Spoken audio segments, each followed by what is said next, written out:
Ismail Marzuki lahir dan besar di Jakarta dari keluarga Betawi. Nama sebenarnya adalah Ismail, sedangkan ayahnya bernama Marzuki, sehingga nama lengkapnya menjadi Ismail bin Marzuki. Ia dilahirkan di Kampung Kuitang, tepatnya di Kecamatan Senen, wilayah Jakarta Pusat pada tanggal 11 Mei 1914.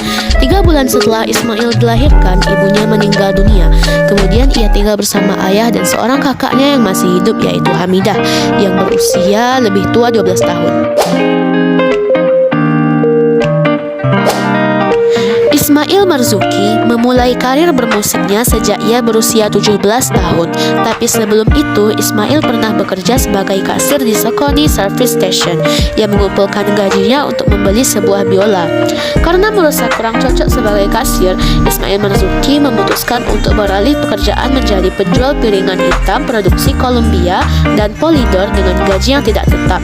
Dari pekerjaannya sebagai penjual piringan hitam inilah akhirnya menjadi loncatan karirnya di bidang musik. Ismail mendapatkan banyak kenalan artis dari sini. Lagu pertama yang ia ciptakan saat berusia 17 tahun berjudul O Sarinah. Lagu ini menggambarkan keadaan Indonesia yang tertindas. Banyak alat musik yang dikuasai Ismail. Ia pernah menjadi pemain gitar, saksofon, dan harmonium di orkes musik Live Java sejak tahun 1936.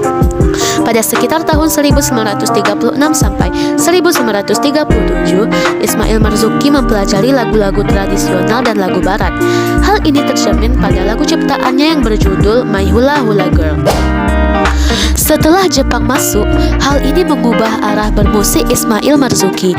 Pada tahun 1942, Jepang membubarkan radio Nirom dan menggantinya dengan Hoso Kanri Kyoku. Ismail pernah bergabung dalam orkestra radio militer Jepang tersebut. Di masa penjajahan Jepang ini, Ismail Marzuki mengubah haluan bermusiknya menjadi alat perjuangan. Berbeda saat masa penjajahan Belanda yang ia jadikan untuk mendapatkan popularitas. Hal ini bisa dilihat dari lagu ciptaannya yang berjudul Bisikan Tanah Air dan Indonesia Tanah Pusaka. Lagu ini diperdengarkan secara luas melalui radio. Tidak lama setelah itu, Kepala Seidenbu Badan Propaganda melaporkan Ismail Marzuki ke Kappetai. Ismail pun dipanggil oleh polisi militer Jepang untuk diinterogasi. Setelah itu, lahirlah lagu-lagu perjuangan lain seperti Bendera untuk membakar semangat kemerdekaan khusus untuk peta tanah air. Dalam melakukan perjuangan melalui musik ini, Ismail Marzuki tidak sendirian. Ia dibantu oleh komponis patriotis bernama Kornel Simanjuntak menghasilkan lagu Cita Nyata. Selain itu, juga mengubah lagu bagi banyak klip bersama musiknya. Pada Oktober 1944, lagu Ismail Marzuki Rayuan Pulau Kelapa dibuat untuk menggambarkan cinta kasihnya pada tanah air. Saat Indonesia telah merdeka, Ismail masih bersiaran di RRI. Pada tahun 1947, saat Belanda kembali menguasai RRI, Ismail memutuskan untuk menentang RRI. Alasannya adalah ia tidak mau bekerja sama dengan Belanda. Ismail Marzuki mau kembali ke RRI kalau sudah berhasil diambil oleh Indonesia lagi. Di era ini, Ismail Marzuki memimpin orkes di Jakarta. Disinilah lagu pilihan lagu tercipta dan diperdengarkan pertama kali pada pemilu 1955. Setelah masa Perang Dunia II, Ismail Marzuki masih terus menciptakan lagu. Salah satunya adalah lagu nasional yang masih sering kita dengar sampai sekarang, yaitu Halo Halo Bandung. Saat itu Ismail bersama istrinya pindah ke Bandung akibat rumah mereka di Jakarta hancur oleh hantaman peluru mortir. Ketika Ismail Marzuki tinggal di Bandung, ayahnya meninggal di Jakarta. Namun ia terlambat menerima berita sehingga ia baru bisa ke Jakarta beberapa hari setelah pemakaman. Lagu Ismail Marzuki Gugur Bunga pun tercipta untuk mengenang kepergian ayahnya.